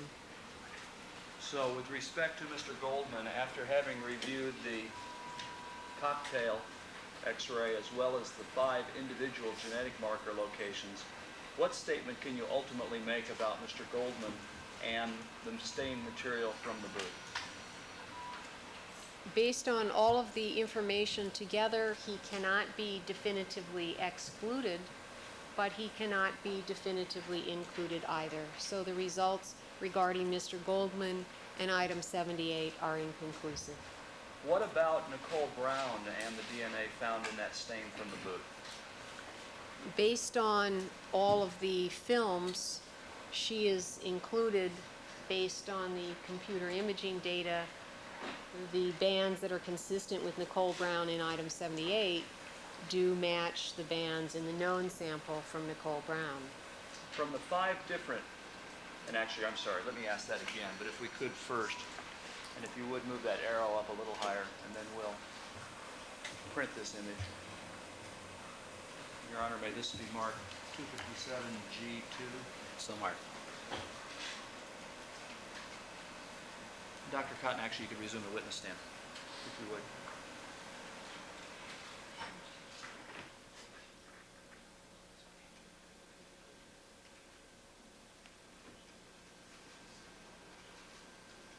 As far as Nicole Brown is concerned, and I believe you just stated that she, in fact, could be a donor of the stain material from the boot.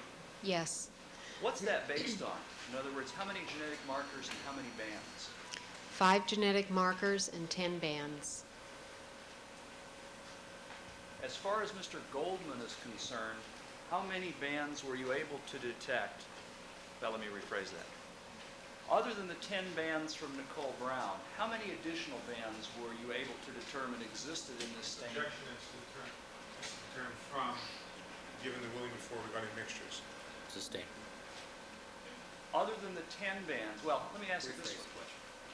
How many bands total did you detect in this evidence, this boot stain? Altogether, between the cocktail and the other probes, there are 12. There are 11 in the cocktail, and there is 1 band on MS1 that you can see that does not show up in the cocktail. So that brings it to a total of 12 bands altogether. Now, what about when you add in that 5th genetic marker, YNH24? Does that add any more bands to the total number that you detected? Yes. Okay, we have 11 in the cocktail.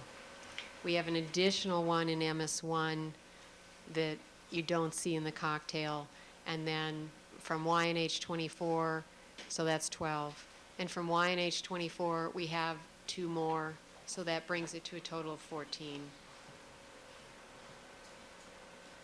Did Nicole Brown's known sample match 10 of those 14 bands? Yes, That left 4 more bands, is that right? that's right. That didn't come from her? That's right. Could they have come from Ronald Goldman? They could have.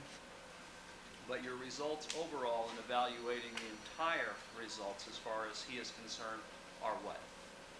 They're inconclusive because we only have 4 bands and he has 9, so we only have a partial bit of information, and we don't know what the other, we know that 4 bands is only part of somebody's pattern given the number of probes we've looked at, and we don't know what the other bands in that pattern look like, so we can't say anything further. Your Honor, in light of the witness's answer, I move to strike that portion of the answer because it was speculative, because you said it was inconclusive. Overruled.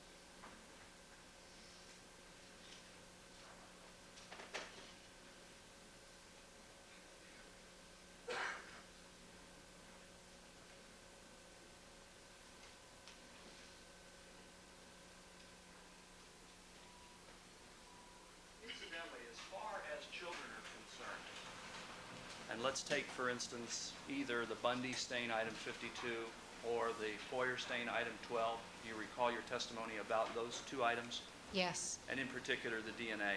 yes, And you described how those items, in fact, match the DNA of Mr. Simpson. yes. What about children of an individual? Is children's DNA the same or different from a parent's? Different. Why is it different? Because the child is only going to inherit half of the DNA from each parent. You know, this is a lot easier to do on a diagram than verbally, Okay. Would it but help you? you'll have to, Excuse me, I thought we went through this once already. I think we did a little bit, Your Honor. I'd like to go into it in a little more detail. I don't think so. All right. it won't be the same. The child's DNA will not be the same as the parent's DNA, and there actually, I should make an Actually, Doctor, there's no question pending at this point. Okay. Proceed. Can you briefly describe why they're different without the aid of a diagram? I thought we got that you get half from each. I think it bears a little bit of explanation. I don't think so. Very good. Let's move on. Do you have, in terms of your RFLP testing in this case, one further set of autorads? Yes, And what do they relate to? they relate to item 13, When you say item 13, what are you talking about? the sock.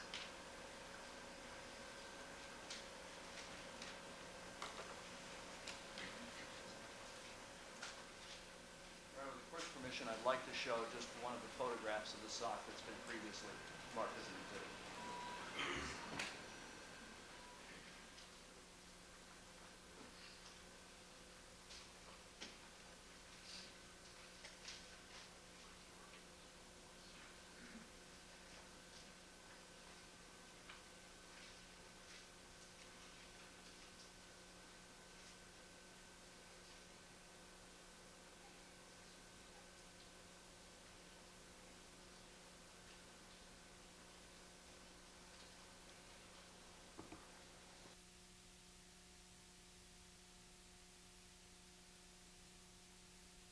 Exhibit 169, Your Honor. All right.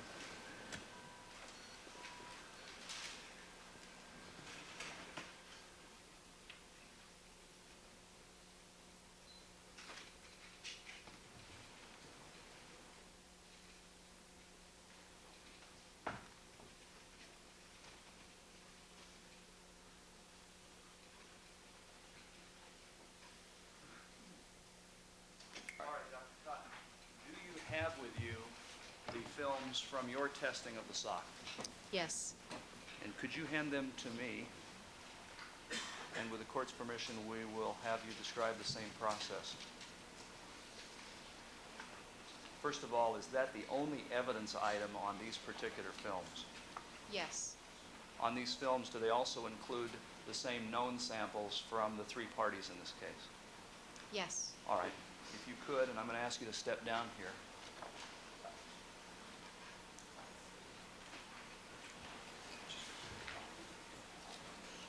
Your Honor, if we could have marked as what I believe would be 258A. 258A. This is going to be the cocktail. Yes.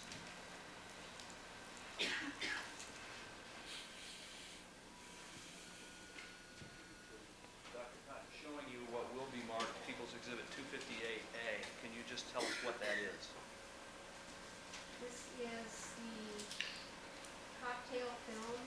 Doctor, you're going to have to turn around and talk to the jury here. This is the cocktail film that has the three known samples on it and the DNA that was obtained from item 13, which is the sock.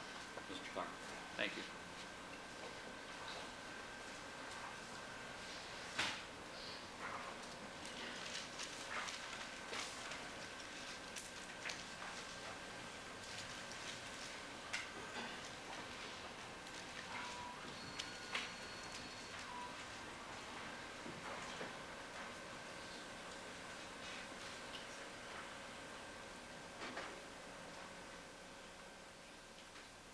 Now, Dr. Cotton, referring you to what's now on the projector screen, you have described that as the cocktail X-ray film for the evidence item number 13, which is the sock. Yes, I have. Now, with regard to the various controls, and I believe you've described the controls are the boxed lanes at the very top, are those the same types of controls or the same controls as you've described earlier with regard to the other evidence items? Yes, they are. Except that there is no K562 cell line DNA on this film. There is the normal TDS DNA on this film. Why isn't there the K562? I don't actually know why it wasn't loaded on this film. It may have been just to make sure there was plenty of space between each sample. It doesn't make any difference in the analysis whether it's there or not there. Why not? Because we don't have standard sizes for those bands yet, we're not using it officially as a standard. One of the reasons we're putting it on films is so that we can accumulate sizes for that DNA. So our standard that we want to check very closely is the TDS, and that serves the function of having a known human DNA on this gel. That's the member of your laboratory again, TDS? Yes. From looking at this particular X-ray film, does it appear that this test worked properly? Yes, it does. Did you obtain banding patterns for the sock? That is, DNA removed from the sock. Yes, we did. All right, could you, with the pointer again, then indicate the location of those banding patterns in the sock?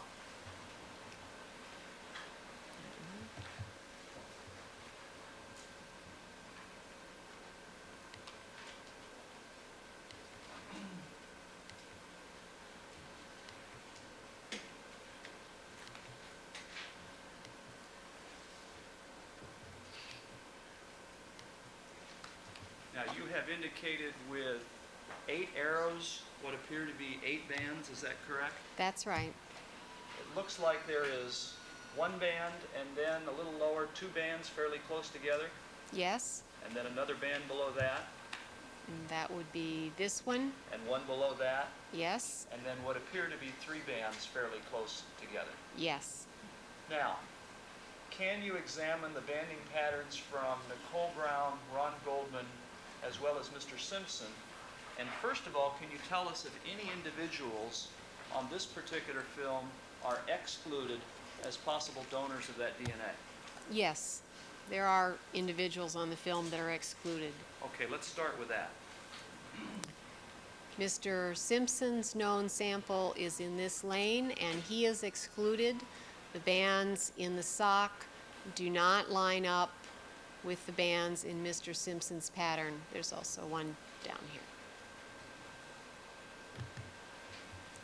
So Mr. Simpson could not have donated that DNA that was found on the sock. That's right. All right, what about the remaining 2 individuals? Mr. Goldman could not have donated the DNA on the sock. That pattern is clearly different than the pattern on the sock. So he would be excluded as a donor of the blood stains found on that sock? That's right, he would be excluded. What about Nicole Brown? Nicole Brown is not excluded. She has 8 bands, and they are consistent and in similar positions to the DNA bands that are found on the sock. And could you use the arrow again to show us the location of her bands on this particular film?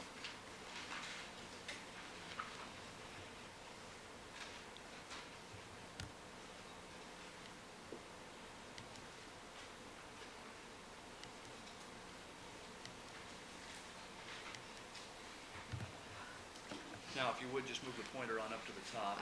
Yes. As a result of your interpretation of this initial autorad, this film, this cocktail film, what conclusions, if any, could you reach? The conclusions that you can reach from this film are that Mr. Simpson and Mr. Goldman could not have been the donor of the DNA found on the sock, and Nicole Brown could be the donor of the DNA found on the sock.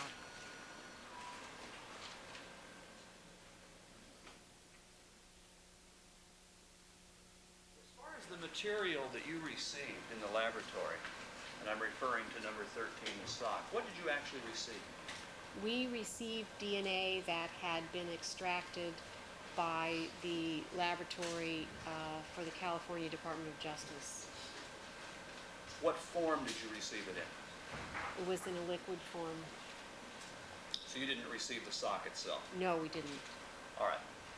What was the next step in this process of analyzing this particular evidence item?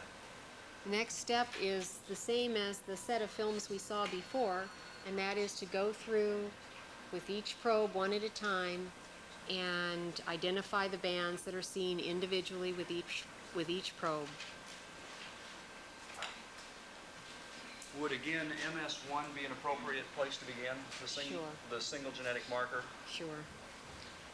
And could this be marked 258B, Your Honor? 258B. And I'm sorry, I don't believe I asked if we could print the current image, but I'm No, but you may. told from my ears that that's already being done. All right. And would that image be 258A1? Correct.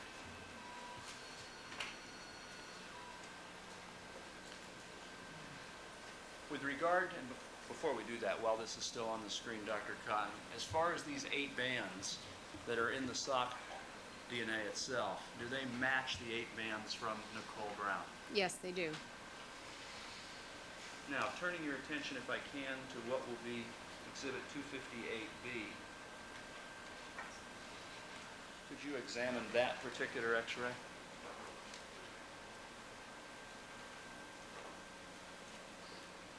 with the court's permission, I'd like to display that.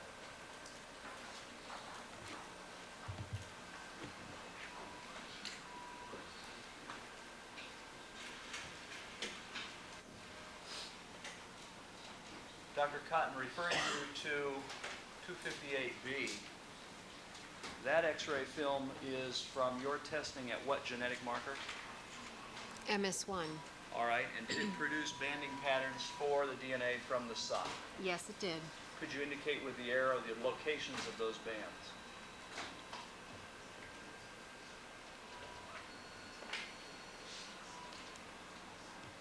Now, starting with Mr. Simpson's sample off to the left, could he have been a donor of the DNA found at those 2 bands? I'm sorry, the DNA found at this genetic marker is reflected by those 2 bands you've just marked?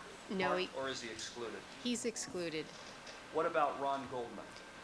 He is also excluded. Why is that? Well, he has 2 bands also, but they are not in the same position as the 2 bands seen in the DNA from the sock. What about Nicole Brown? She is not excluded. Why is that?